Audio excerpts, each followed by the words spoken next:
Welcome everyone. This is the second Engage webinar entitled Europe's Security and Russia's War in Ukraine, Recalibrating the Strategic Compass. My name is Gustavo Müller. I'm Senior Researcher at the Leuven Center for Global Governance Studies at KU Leuven, which is a member of the Engage Consortium. As we saw in the short video that just played, Engage is an Horizon 2020 project that looks into how the EU can effectively and sustainably meet all its strategic challenges by utilizing its tools of external action and by consequence become a more assertive global actor. To do so, Engage brings together 13 academic institutions and think tanks from across Europe. You can know more about Engage by checking its website, that is engage-eu.eu, where you can check up the video recordings of the previous webinars and also subscribe to our newsletter. Now to today's topic. In March 2022, the European Union has formally approved the Strategic Compass, a document that aims to deliver a common strategic vision for the European Union's role in security and defense. The Compass provides a shared assessment of the challenges and threats and attempts to foster greater coherence and sense of purpose amongst the European Union member states, and it also makes actionable proposals with targets and milestones. In parallel to that, however, the Russian invasion of Ukraine has significantly altered the Union's strategic environment with both short and long-term consequences. The second Engage webinar will explore the rationale and the potential behind the strategic compass, to what extent it accommodates the changes brought up by the Russian war in Ukraine, and whether it can trigger further European cooperation in the areas of security and defense. Now, to discuss all of this with us today, we brought together three experts on European Union external action and its intersections with security, defense, and strategic thinking. Alena Kudzko is Vice President of GlobeSec and the Director of GlobeSec Policy Institute, a think tank in Bratislava, where she oversees policy development, research, and programming in areas of defense, security, the future of Europe, global order, technology, society, and strategic communication. Also with us today is Ester Sabatino. She is a research analyst at the International Institute for Strategic Studies, the IISS, where she focuses on the EU's common security and defense policy. Finally, also with us today, Benjamin Martill. He is a lecturer in politics and international relations at the University of Edinburgh in the UK, where he conducts research and teaching on European security, Brexit, and the party politics of foreign policy. Thank you all three to be with us here today. Thank you to the audience. Welcome once again. I suggest that we start with Alena, followed by Ester, and then Ben. Each of our panelists will give an initial talk of 10 minutes, which will be followed by a Q&A session. You, the audience, you can interact with us by asking questions via the Q&A button, which you can usually find at the bottom of your screen. Now, without further ado, Alena, the floor is yours for your initial talk of 10 minutes. Thank you so much, Gustavo, and thank you so much, everybody, for being with us today. So I was asked to deliver a Central and Eastern European perspective. So before going into details, I will try to put things into a perspective. And this one big perspective for the region is and has always been, of course, Russia. So the main question that Central Europe is asking now with regard to the strategic compass is whether a strategic compass is making or can make strategic difference in Europe's security and defense policy, and B, how to make sure that we can implement at least the measures we agreed on. So probably the first perspective. Strategic compass is a matter of secondary priority for Central Europe in terms of what needs to be done to increase Europe's capacity to defend itself. It's of course nice to have it and it's useful and necessary, but this is not something that right now is seen as existentially important or something that can deliver on existential issues. Some even worry about the compass becoming a distraction from what's more important. What I mean by that? First, for Central Europe, NATO is main defense and security reference point. It's NATO that guarantees our survival. And the war in Ukraine actually only reinforced this perception. Without NATO would be probably helpless and potentially dead. Second, there is little hope that in the EU we can substitute NATO. Hence, there is worry that some proponents of the EU defense will get too excited and get ahead of themselves, that they'll forget to work on the transatlantic component or get a little bit too snobbish and maybe create a false impression that we're already there and start to act prematurely. Of course, this is not necessarily something that's driven by certain reality of action, but this is the perception that exists in the region. Next, while the EU is trying to build up its structures, the immediate emphasis, at least for the region, is on capabilities. These are the long-standing priorities, and the compass itself hardly provides miracle solutions in this regard. Then part of the reasons behind the rather limited enthusiasm for the initiative is that strategic compass is not delivering big strategic solutions or gives a pathway how to make the EU a fundamentally different, credible, and capable player in security. And of course, Central Europe has always been interested in the relations with the US. And in the current version of the strategic compass, there are not necessarily answers available on how we're planning to strengthen these relations. But that said, Central Europe definitely knows, but also wants Europe as a whole to do much more in the area of defensive security. There is deep realization that we have no choice. The war is there. The instability will hardly go away in general. And even if we're concerned about NATO and NATO presence, the best way to ensure that the US has staying power in Europe is to make sure that we ourselves deliver much more. So the bigger question here is how to do more in a right way. And from Central Europe perspective, what the EU currently has on offer is in a way not enough to provide credible deterrence and ability to manage crisis.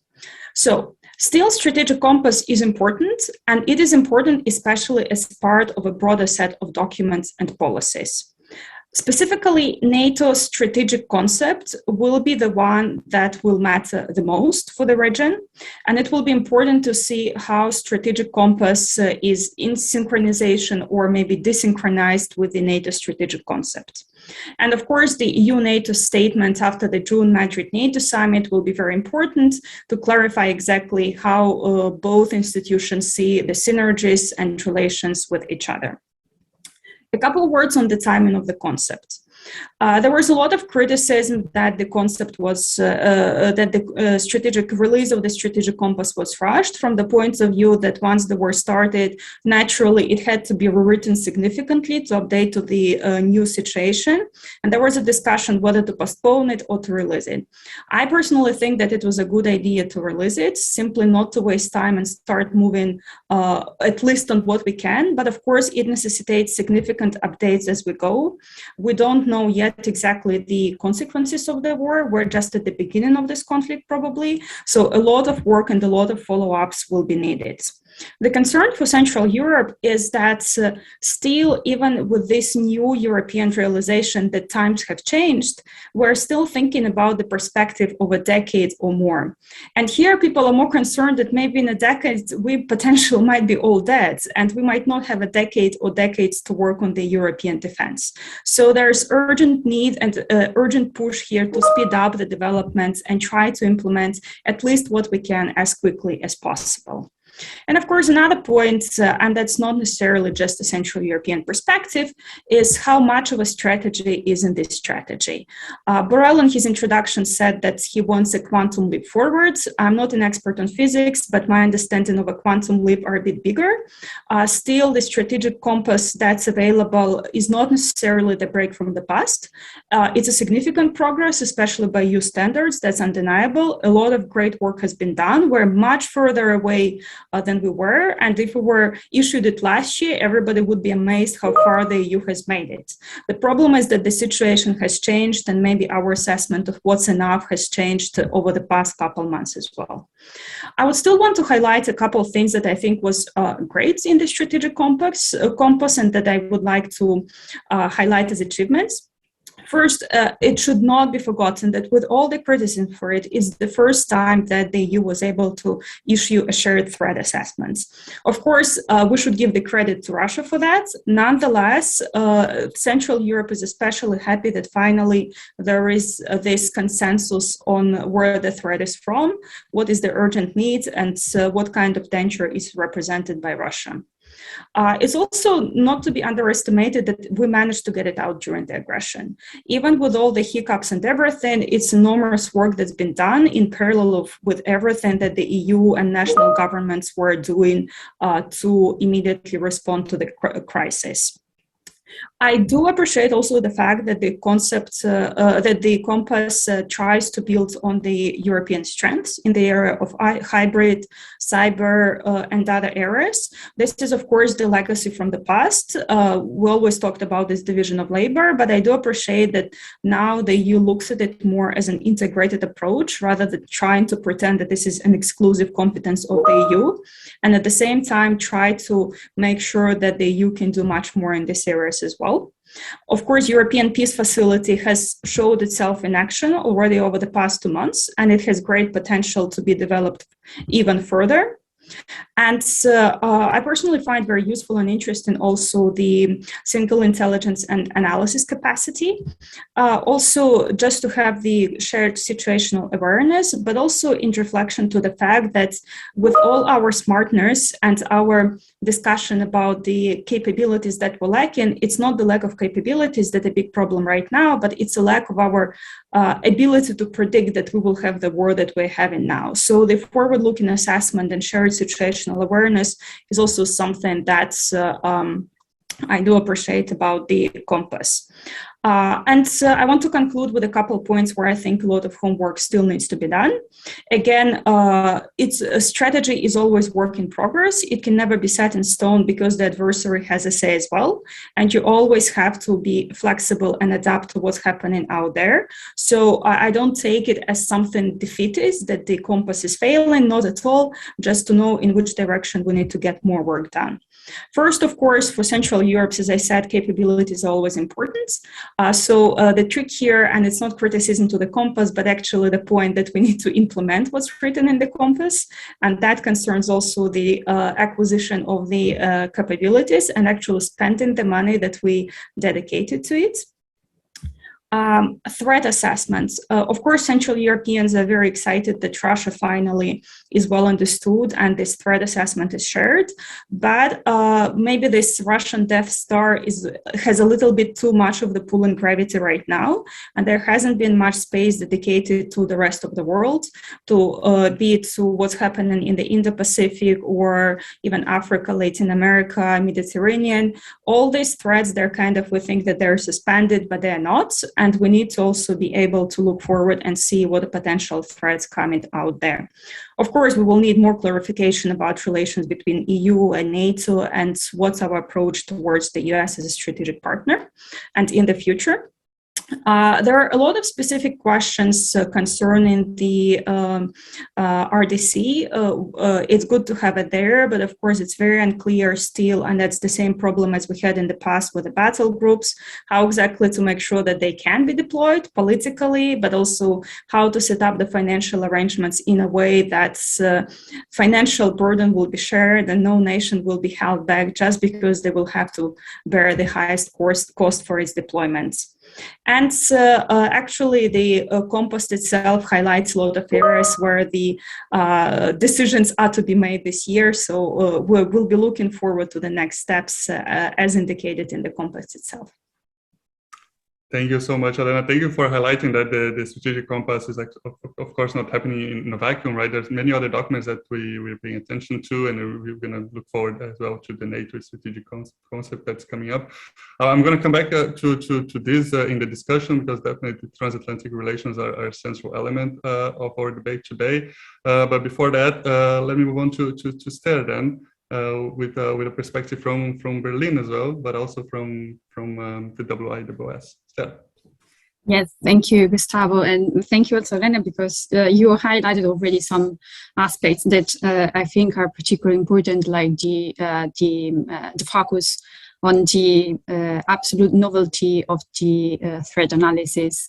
And of course, we can talk about the actual capabilities of EU member states to provide shared intelligence, but also I think that in this specific case on intelligence cooperation, one should also think about effective ways to improve this kind of cooperation. Since of course the topic is very complex, and there are several aspects that needs to be better defined to ensure actually that member states then actually provide inputs to the structures inside SIAC. But having said that, let me probably also just mention one aspect that I think it's important when talking about also the differences with previous efforts in this regard, and that's actually by taking a comparison with the EU global strategy. The novelty of the strategic compass is also the fact that the Council had to approve it, and this should mean that there might be more chances, let's say, for an actual and complete implementation of the analysis, differently with what was done with the UGS, which was, let's say, a very good exercise, but that remained inside the external action. Of course, I think that the strategic compass provides a kind of a vision for what should be considered the EU role in security and defense, but in a certain extent, also in line with what Alena said, I think that there are certain aspects that are not cleared in the documents.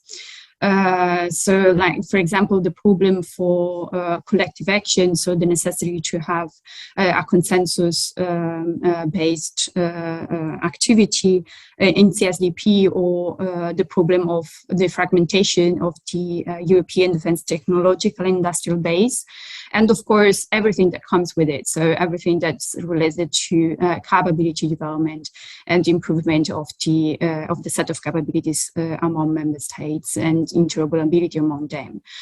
So on the first, on the consensual procedure, actually the compass provides few indications, and it calls just for greater flexibility and possible views of constructive abstention. But it does not go any further in detailing in which cases this could be done. And probably the Article 44, so the need to allow a group of member states which have the willingness and the capacity to perform certain tasks on behalf of the Council. So in the interest of the European Union could be an example in this regard. But I was wondering before the publication of the concept of the compass if the current situation would have led to I don't know, at least an indication of the timeline by which member states had to agree on the way that constructive abstentions could have been performed at EU level. Nonetheless, I think that a good aspect of the compass, particularly taking into consideration all what has been done to take into consideration the Russian aggression, was that there is a very general and clear understanding that the EU is under-equipped and is not ready to counter the threats and the challenges that the EU faces now. And Russia is part of this realization. In the first drafts, Russia was just mentioned a few times. In the current one, there is a clearer reference to the country and to the threats that pose to the country. And of course, it also caused, let's say, a kind of understanding of the need of the urgency to implement what is written in the strategic compass, and to also launch other initiatives that complement also the things, the initiatives that are proposed. As Alena said, the compass recognizes the central role of NATO, and in particular NATO responsibilities in collective defense. But there are some positive aspects on what could be done in the short term, and this is particularly related to military mobility. So by the end of this year, there should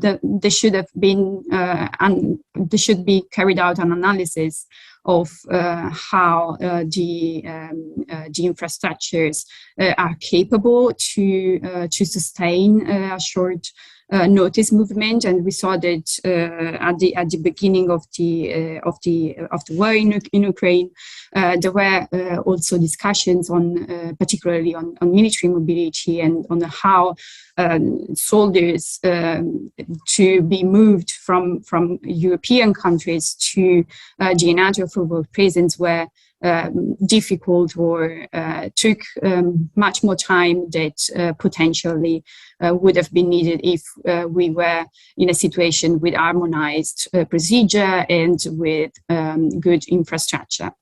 Another positive aspect, although it's kind of a halfway positive aspect, is the reference to have the capacity to engage in the so-called non-permissive environments, meaning that the possibility of an actual aggression is taken into consideration, at least on a conceptual level.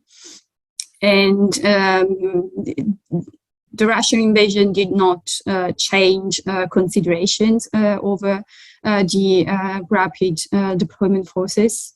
It just emphasized, let's say, the ability for these forces to operate in this non-permissive environment. But what is important to highlight is also that the compass specifies that the forces and capabilities that should build up these forces should come from pre-identified capabilities from member states, meaning that there should be already a parallel thinking about how member states could contribute, and with which means and with which timelines. There are other aspects also that I think should be highlighted, like, for example, the recognition of the importance of other initiatives that occur outside the EU framework, like, for example, the necessity to have greater cooperation with the European Air Transport Command for the strategic airlift, also because strategic airlift is among the capabilities that are needed among European member states. So putting together these capabilities is important, and recognizing that there is the potential to have to use the strategic the European Air Transport Command is, of course, something very positive.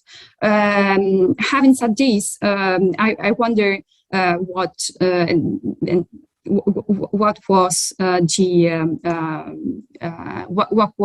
happened with the headline goal to be able to deploy 60,000 troops in 60 days.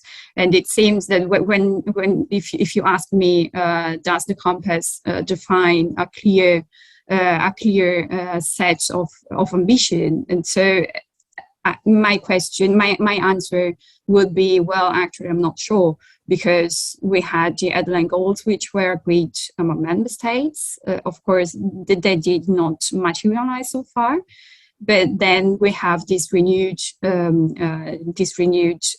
engagement, this renewed target of 5,000, and I see a kind of imbalance between these two, and I wonder what are the reasons why, and what with 5,000 troops it's possible to be achieved. So what will the European Union do also outside its borders? How will it actually be active in this sense? I think that as it was already mentioned, the main deficiencies, there are some deficiencies in the compass, and one of those is that there are some inclusion that efforts for the development of next generation capabilities should happen within the decade or in the next decades.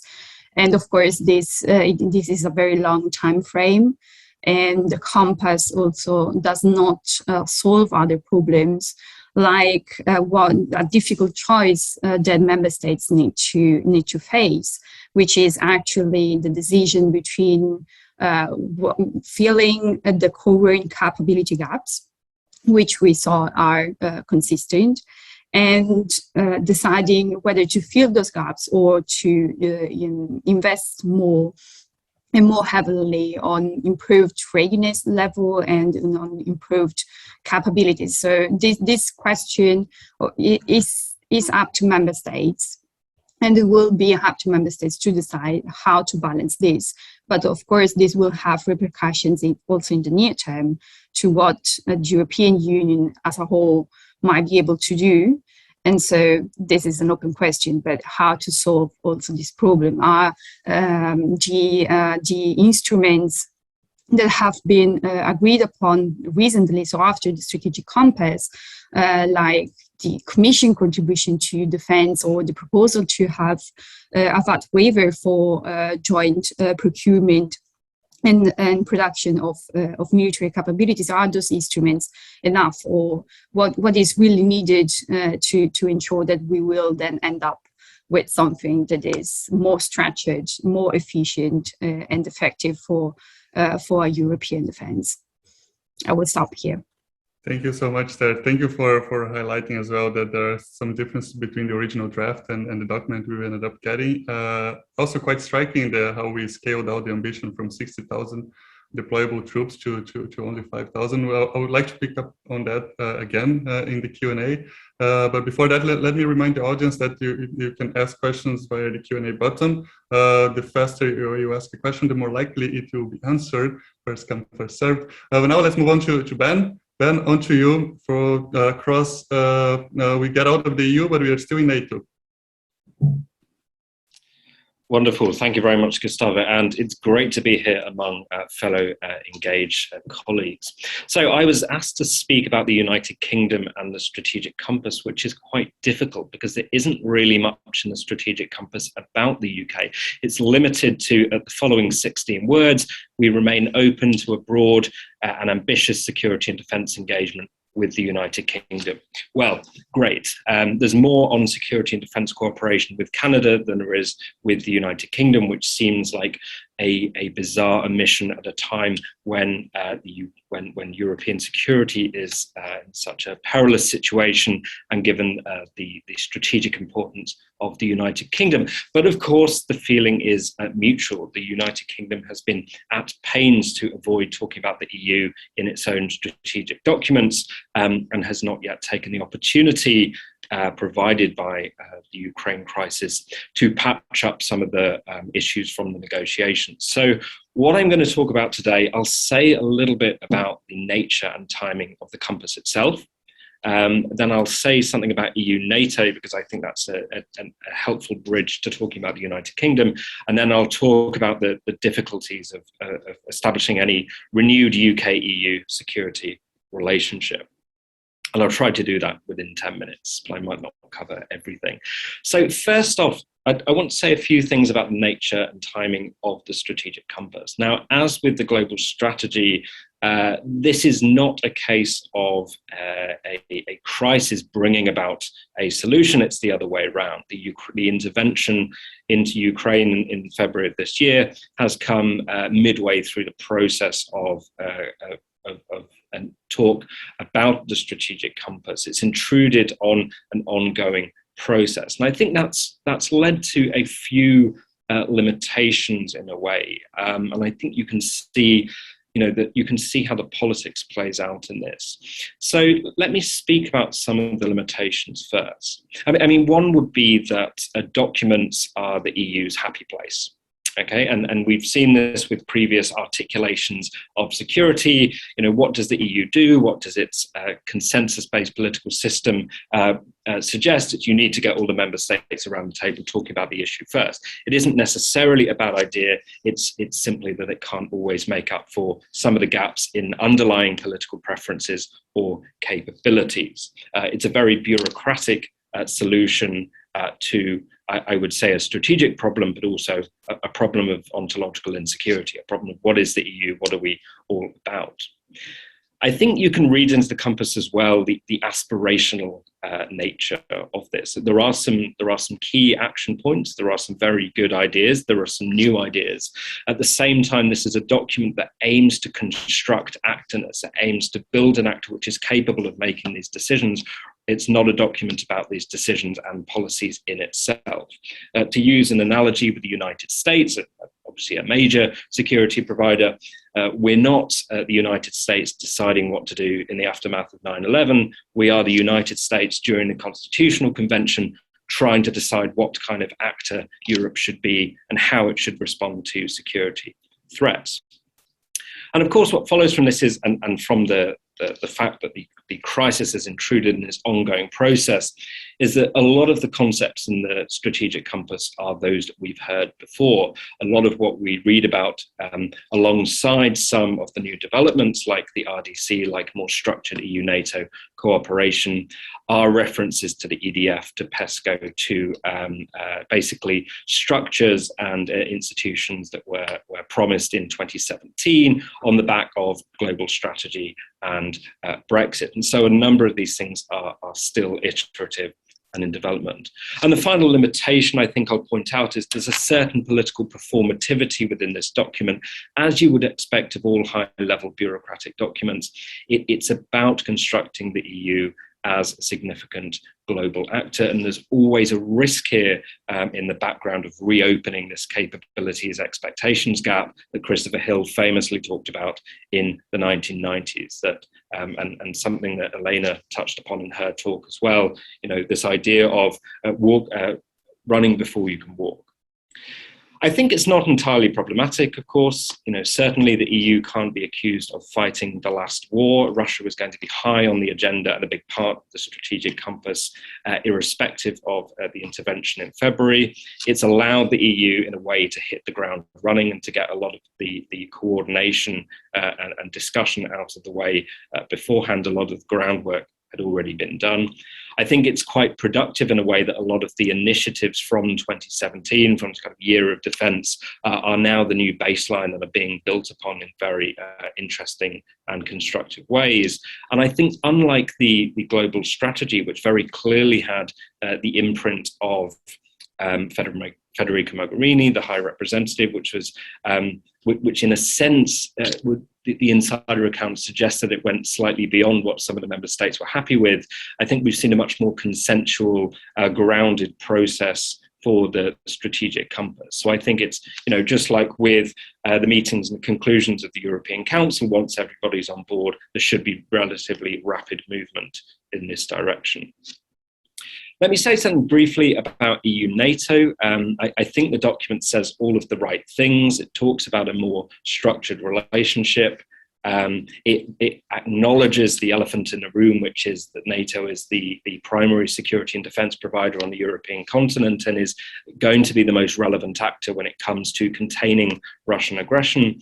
At the same time, we can see within this document that there's no solution to continuing debates around whether EU defence is complementary with NATO or is duplicating certain things that NATO does already. And I think this depends on what area we're talking about. So the section in the document on institutions and institutional creation, there's a much greater risk there for duplication of things that NATO already does than there is with efforts towards capability development and bolstering spending.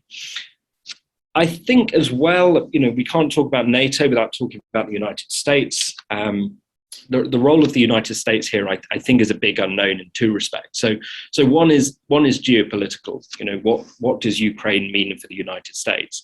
On the one hand, there's a possibility, I think, that the crisis reverses the decades-long process of disengagement from European security. If we're back in a new Cold War scenario, then we bring back a lot of those Cold War dynamics that maintained the American commitment to European security and protected the European democracies.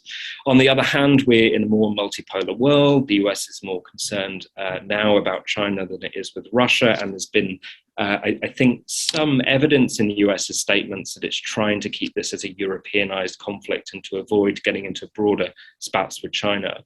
So there's a big geopolitical question about what the UK does. And then, of course, there's a big political question about how trustworthy the American commitment to European security is, given how fickle democracies that are highly polarized can be, and the risk of a second Trump presidency, or worse, right? So third thing I'd like to pick up on in the few minutes I have left is the role of the United Kingdom.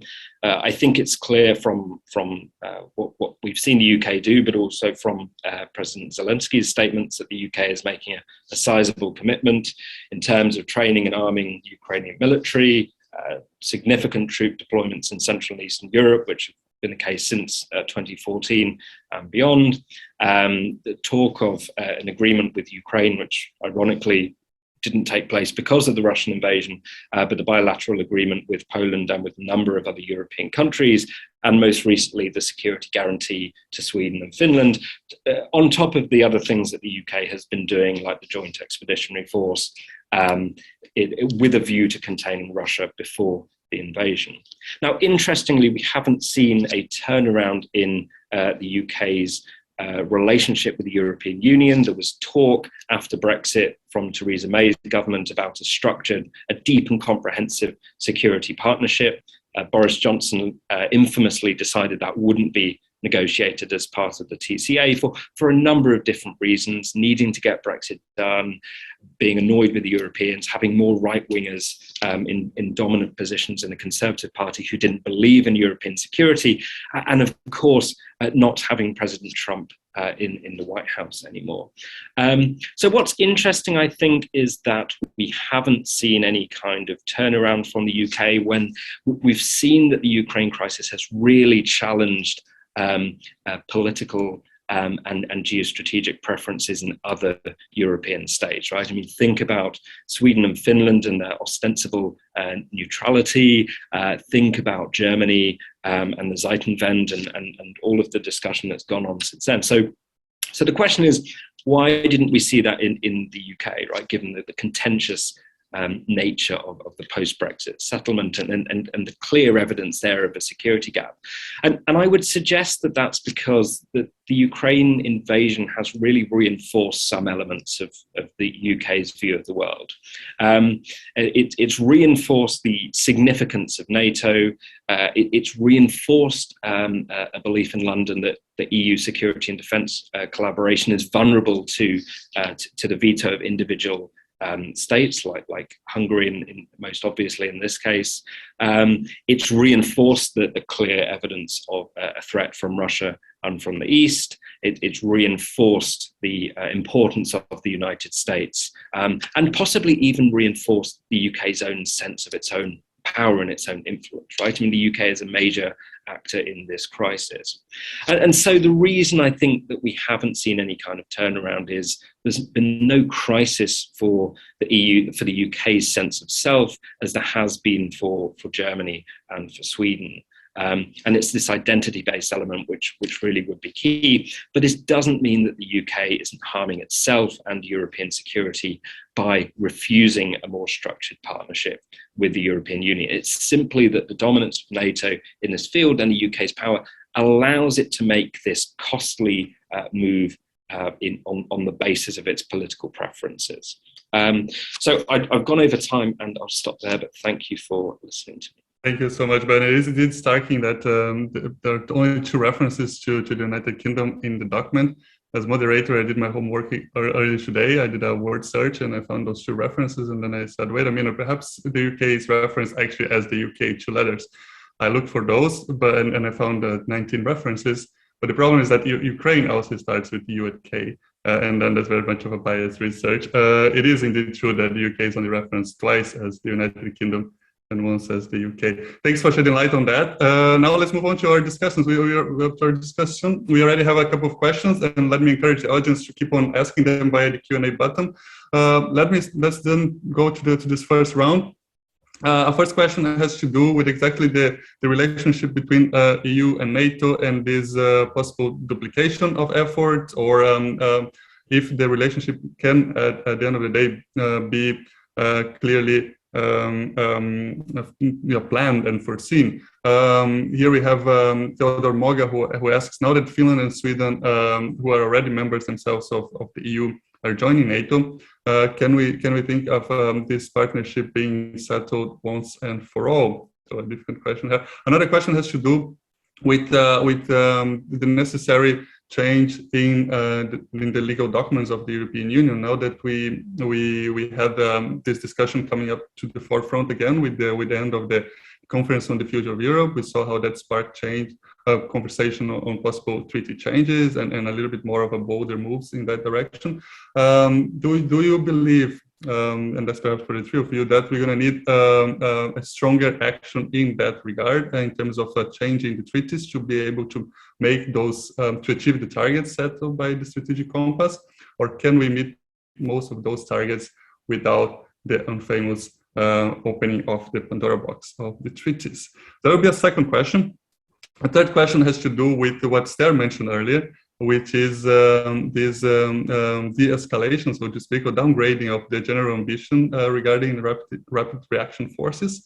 2 decades ago, as you mentioned, Ester, we had this goal of 60,000 deployable troops. Now we scale those back to around 5,000. Right? Is there any indication that this time this is going to work? Why would it work this time and not in the previous occasion? So what's the difference these days? Is it really only about Ukraine, or is it something else that might be motivating European member states this time to put those reaction forces not only deployable, but also to finally deploy them? And I would have myself a fourth question, if I may, as the moderator, which has to do with something that perhaps Alena and Ester mentioned earlier, which is the defense industry, right? And how the strategic compass makes a promise of quote unquote spend better and more, right? At some point in the document we can read substantially increase in expenditure. Now, if at the same time, and I know where that's coming from, but at the same time, if you look at the expenditure of countries, we're going to see that the military expenditure of countries like Russia is not significantly larger than individual European Union member states like Germany or France, right? We put those 2 countries together, Germany and France, they're already beyond the expenditure of Russia.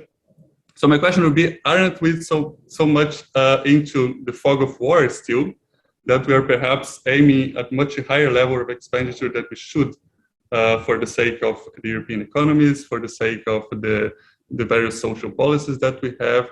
Aren't we just getting too much caught into this mood and perhaps going beyond what we should have as military expenditure?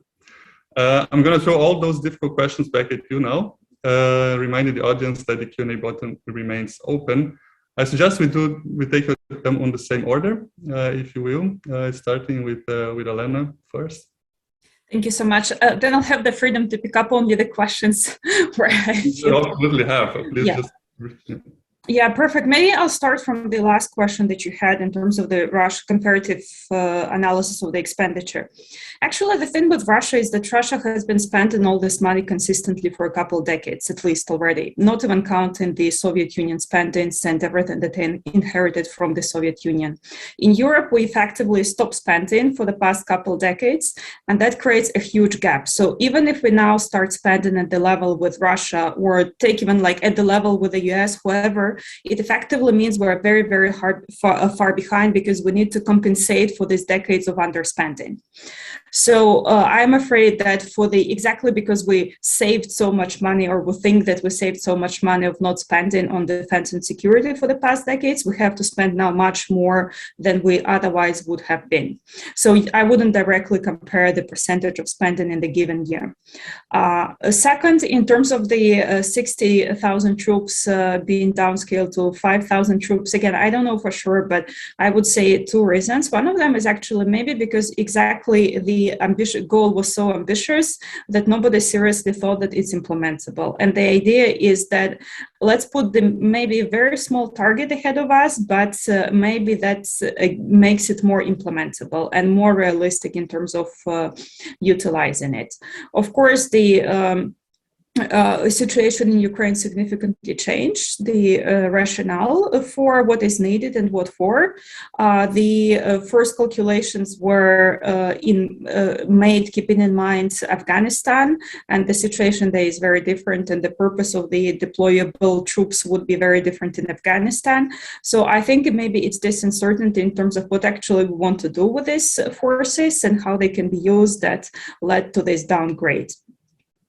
In terms of the question on NATO EU, I don't think that anybody in their seriousness thinks that there's going to be a totally independent EU without NATO that will eventually decouple from NATO as a military force. So rather than that, we're talking about European pillared NATO or just enhanced coordination among Europeans. And I would also say the EU has a lot of advantages in existing structures where cooperation is already happening, of course, can be enhanced, but it would be a waste not to utilize what already exists in the EU for defense and security purposes. About treaty change, honestly, I don't know. My guess is treaty changes are not required, but I'm not an expert on the EU treaties to judge. Thank you, Alena. Indeed, to have a look at the long-term perspective on military expenditure is definitely a must. Ester, on to you. Yes, thank you. I'll start reverse, let's say. So on the treaties, I think that actually the potential to have an improved cooperation in defense is already there. And the treaties have already the provisions to improve defense cooperation at EU level. The example of the Article 44 is clear. I mean, this provision was included in 2009 in the Treaty of the European Union. It's never been used. Still, member states do not know how to use this clause, this article. So, of course, there might be also some other ways, but modifying treaties will take much time, and probably the best way to do is to start by using fully the provision of the treaty as they are now, and then probably think about a possible modification of the treaties. On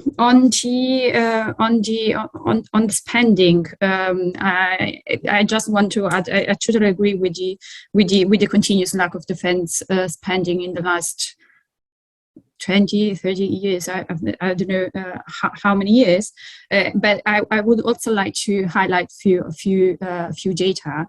As you said, Gustavo, if you look at France and Germany together, then it's not that different in respect with Russia. But I want to also highlight that exactly those two countries spend 90% of the total research and development expenses at EU for defense.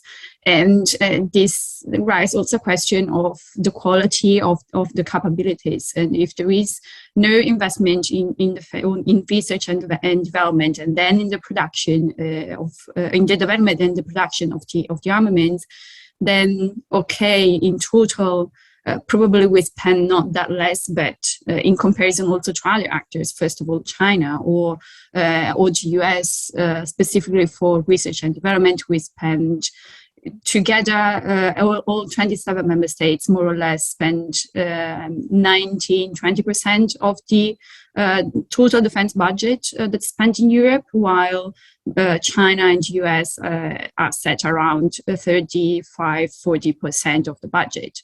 So I think this is not in question, that we need to spend more better in a more coordinated way, and that opens a lot of other issues. But I wouldn't say that we are just trying to sustain the national industry, so to say. On the troops, I think that something else that might be included in the analysis, just to complement what has already been said, is probably also, it's not only the contingent situation, but it's also the increased understanding that the focus of power is changing and is shifting in other regions of the world, and actually the Indo-Pacific is one of the regions where most probably a lot of developments will occur in the next years. And then there is the question also to be addressed inside NATO: what will the US do in case of a major crisis in the Indo-Pacific? And also the other way around. So I think that if there will be, I don't know, a decreased involvement or guarantee that the US will be there for the EU, probably then EU member states will be in need of having the capacity and the willingness to deploy also rapid RDF and in limited time. So this is my view. Thank you so much. That's great. Thanks for bringing the hard data as well to the discussion on the military expenditure. Ben, on to you for your 50 cents.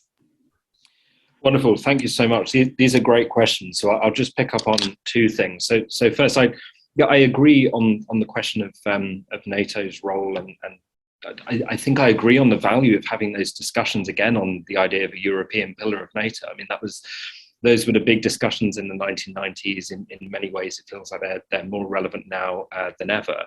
I think one of the very interesting paradoxes that came out of Brexit, and of course there's all sorts of other factors mixed in here, was that Brexit unleashed a lot of sort of driving factors towards greater consolidation of EU security and defence. Right, it got the British veto out of the room. It created a lot of incentives to demonstrate the value of the integration project. It happened at a time when NATO felt very insecure because of President Trump, or should I say the European NATO members, and of course, France emerged from that as the main security and defence provider within Europe. So all of that pushes the EU towards this kind of greater security and defence integration, at the same time as the withdrawal of the United Kingdom actually makes NATO the far more natural forum to be having these kind of discussions and to coordinate on security and defence collaboration. Of course, that is happening anyway, but it's one of the great ironies, I think, that you see a sort of a division between the EU and NATO kind of approaches at the worst possible time, in a way. I think, like I said, I think the document says a lot about complementarity, and I think it's almost a political debate rather than an operational one. A lot of the things in the compass will help European NATO members to deliver on their NATO commitments, but I think it's interesting that we've got that political bifurcation. And just quickly, if I may, on my friend and colleague Ben Tullis's excellent point on, I guess, normative power Europe and this kind of normative ideal. And I think in a way, I agree, it is a shame to let go of these things, but I also think, certain elements of the EU being kind of post-sovereign, being a normative power, and rejecting its past, in a way, were really artifacts of our dependence on the United States and, of course, the rather benign security environment of the 1990s. And I think it isn't so much European decisions that are getting rid of this facade. I think it's world politics has moved on, and we're now confronting a more dangerous world, a world in which liberalism needs you might argue, to be more actively defended, a world in which Europe has to step up and look out for its own security. And I don't mean to repeat buzzwords from the global strategy and from the strategic compass, but I think really it's world events that are changing Europe's ability to commit to normative power. And I think one of the great things that came out of the global strategy was at least an effort to re-articulate what that meant in a dangerous multipolar world. And that's where we got principled pragmatism. And I still think that's an interesting conversation to have. Thank you, Ben. Thank you for already addressing one of the challenging questions in the chat box. We have little time, though. We have 5 minutes, but I would like to throw another question back to you guys, which is the extent to which the strategic compass can actually trigger a more fundamental change in the likelihood of European cooperation, security, and defense. Now, strategically thinking, as Ben mentioned earlier, there is indeed the possibility that the United States engages a little bit more heavily on the European theater in opposition to what was being portrayed as the Asian pivot, right? But I would like to play a little bit on the counterfactor here. If we had another Republican president, so to speak, would that still be the case? And to what extent these calculations, actually, and perhaps here is the most important question, to what extent these calculations are indeed important to the future of the strategic compass or to the future of the European security overall? Because on one side, we can say, okay, the Russian invasion of Ukraine creates this common threat, and therefore European countries are more likely to cooperate. On the other hand, it does bring the US back to Europe, at least momentarily, which puts Europeans to a large extent under that umbrella once again. So which one of those strands actually prevails, or can we even say that there is an opposition to that? I suggest, if I may, you can obviously completely ignore my question, but I would suggest we do it in a reverse order. First with Ben. Okay, well, I wasn't expecting that, but I'll do my best. Thank you, Gustavo. So I think it's complicated. What happens if we get another Republican president? Well, I think you'll still have this risk that NATO becomes politicized. I think also that Trump's attitude towards NATO wasn't particularly an area where he wasn't able to get much out of weaponizing that politically. There wasn't huge support within the Republican Party for throwing the Europeans under the bus, maybe the EU, but not NATO.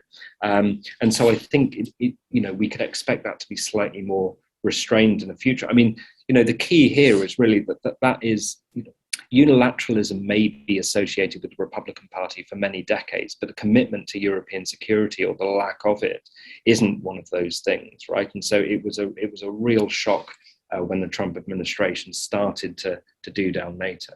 I think we've also there's lots of countervailing tendencies here, right? So there's also the hawkishness of Republicans towards China, but also towards Russia, which creates a situation where Europe becomes much more valuable to be co-opted into American designs, even if not fully on board with how hawkish the Americans are. And don't forget that there are two big fears that the Europeans have historically had during the Cold War and now.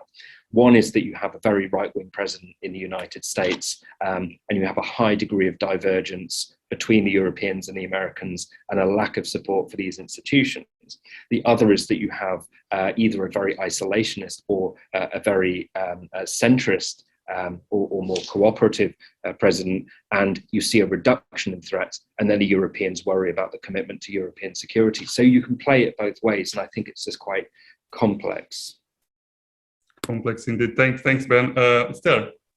Yes. Well, actually, how to put it? Ben, you just said that either you are very focused on the US on the national aspects, or you are pretty much involved also in the EU and etc. But actually, this might not be the only two scenarios which are possible. I see a third one, which is more or less in between the two positions, in the sense that there might be in the future, of course, we do not know, we cannot foresee the future, but might be a president which shows some support or provides some guarantees, but then national priorities will continue to be present and probably will be put at first place, and then the support to European security comes second. I don't know. This is something just to put up there, and what else to add is the fact that actually, as has been said, the US support, of course, is dependent on the current situation. But before that, also during this administration, there were, the assurance, of course, that US was there, but US also made clear that their focus was on China, and that EU countries inside NATO had to fulfill their burden sharing. So I think that these are some aspects that cannot be disregarded or attached to one political party or to another. I think we will need to deal with this situation in both cases and try to find the right solution, the right balance, how to deal with it. Thanks, Esther. It sounds more and more like a document that will need some revision in 5 years' time as well to address the strategic changes. Alena, I assume from a Central European perspective, the re-engagement of the US within NATO is good news, but I wonder what do you think about those opposing trends? Yeah, I actually agree with my colleagues that it's not predetermined what's going to happen, and there are many more factors in play than just who is nominally the president, what type of person or what party the person belongs to. On the European side, I don't think that Europeans are slacking right now, so technically it's possible for both the EU do more, for the US do more, and for Europeans do more at the same time. Also, Europeans in general do have this in the back of their minds, have this awareness that there is no guarantee that the next president will be committed to Europe. Maybe it will be committed, but whether the person can afford to be committed to Europe, it's a different question. So this awareness has existed even before Russia's invasion. So from the Central European perspective, actually, yes, Trump's rhetoric was rather concerning and disturbing for many, but in terms of delivery, the reputation of Trump administration is not bad at all, because it was during Trump when the American troops were committed, there was reinforcement on the eastern flank. So, and Republican Party in general, even now, is very supportive of the being on the side of Ukraine in this conflict. So it's not all black and white at all, and at least what we see now, there's very clear bipartisan support in the US to Ukraine, and this is very likely to continue regardless of who will win the presidential election. Thank you so much. Indeed, very important to separate the rhetoric to the actual policy implementation as well that we saw in the last 5 years. I'm afraid we are running out of time. There are a few questions that remain unanswered and that will require some follow-up bilaterally or not, and also in the following Engage events. Our next Engage event is on the 7th of June with a high-level lecture by Mary Kaldor from the London School of Economics, who is going to talk to us about human security in times of the old wars that we currently see in Eastern Europe. You can register to the lecture on the website, engage-eu.eu. Thank you so much to our audience who followed us until now. Thank you in particular to our panelists, Alena, Ester, and Ben. Our in-house Engage expertise keeps on engaging with the external public, which we appreciate very much. Until our next event, take care and goodbye.